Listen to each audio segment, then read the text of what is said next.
Nos encontramos en Aibar Alto, en el paraje llamado Fuente del Garrero, en la carretera NA 534 que va a Lumbier. Los técnicos de Aranzadi están excavando una fosa.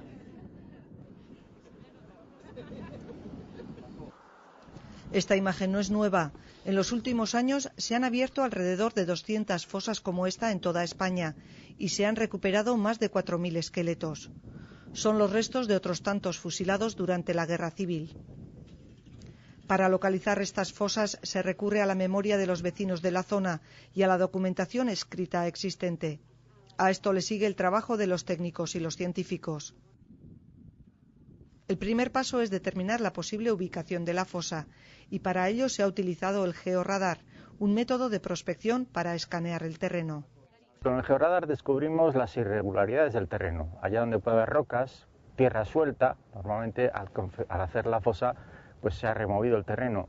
Y cuando el terreno, digamos, no tiene mucha agua o tiene poca arcilla, el georradar ciertamente que nos da una aproximación. Nos diferencia, digamos, terrenos que están homogéneos de otras zonas removidas y a partir de ahí centramos mucho más la necesidad de la propia excavación en un punto concreto. Una vez hallados los restos se inicia la tarea más delicada. Poco a poco se retira la tierra de los huesos. Cuando hay más de un cuerpo en la fosa es importante la individualización de los mismos. Los restos han sido retirados uno a uno.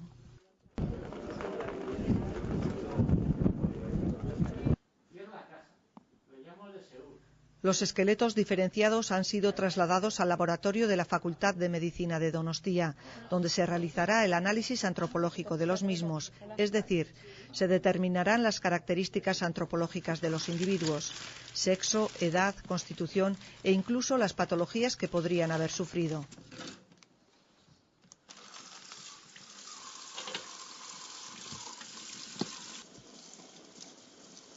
En primer lugar, el agua se llevará los últimos restos de barro adheridos a los huesos. Tras esa limpieza exhaustiva, como si se tratara de un puzzle, comienza la reconstrucción del esqueleto. Se recomponen los huesos rotos, pegando los trozos uno a uno y pieza a pieza el cuerpo empieza a tomar forma. Es la hora del análisis.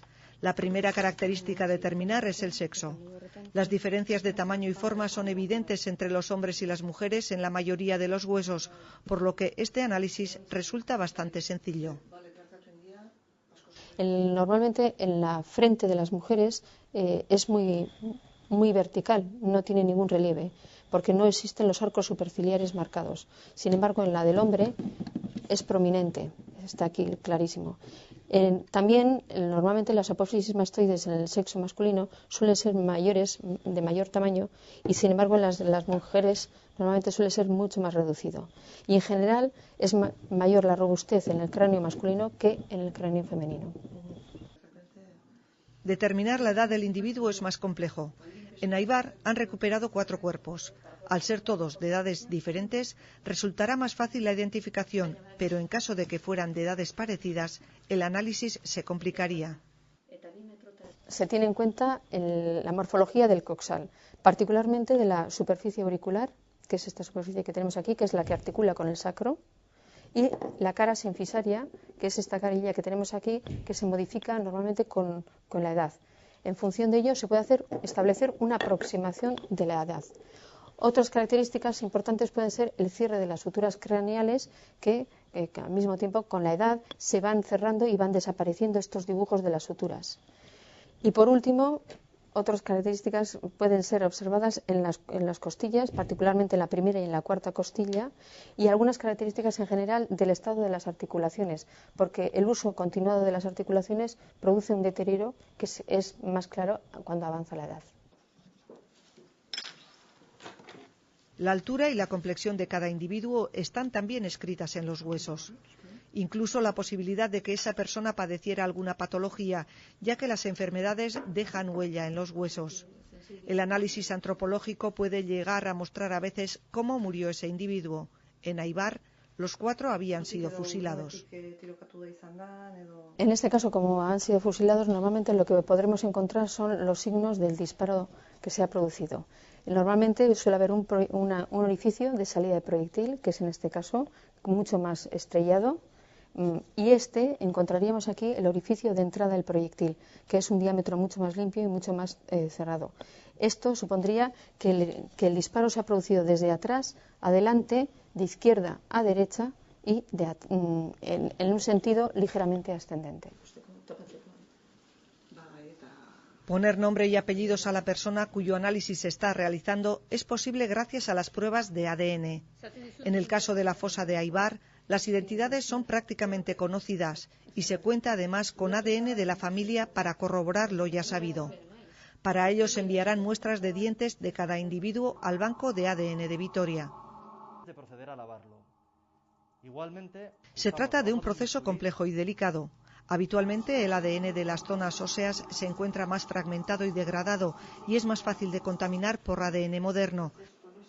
De hecho, habitualmente la prueba se realiza 2 veces para obtener unos resultados fiables.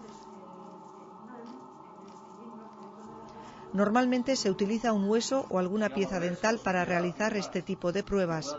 La limpieza en profundidad de las piezas es un proceso importante. Usamos la hoja de un bisturí para rascar el diente sin dañarlo, ya que en un siguiente paso lo vamos a lavar con lejía.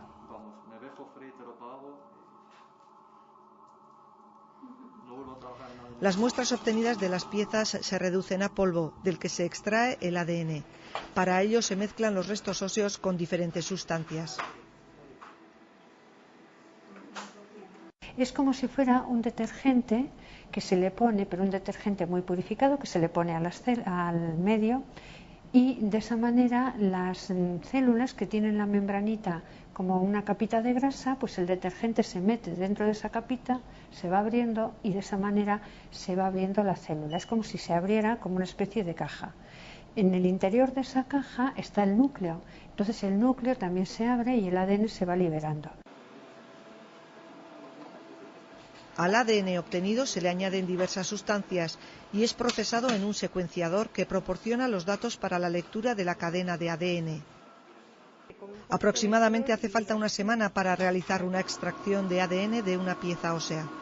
Los resultados serán comparados con el ADN de los familiares y el proceso de identificación podrá darse por concluido. Un informe que recogerá las conclusiones será elaborado por los técnicos que han participado en dicho proceso y servirá para que las familias de los muertos de Aybar puedan al fin recuperar a los suyos.